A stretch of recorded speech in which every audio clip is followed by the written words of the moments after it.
السلام علیکم، میں ہوں صابر پاکستانی اور آپ دیکھ رہے ہیں پاکستانی ٹی ٹی۔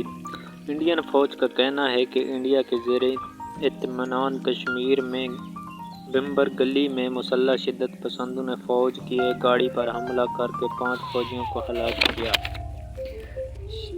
حملہ آور دھند اور بارش کا فائدہ اٹھا کر فرار ہو گئے۔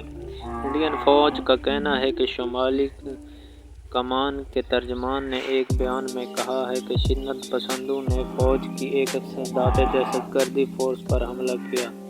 قبل از وقت جمعرات کے متعلقہ دن میں مقامی ذرائع ابلاغ میں یہ خبریں عام تھیں کہ یہ فوج کی گاڑی کا حادثے کا شکار ہوئی ہے۔ مسئلہ کشمیر کا حل تشدد کے سلسلے کو بند کر کے مغنی خیز مذاکرات کے عمل سے حل ہو سکتا ہے۔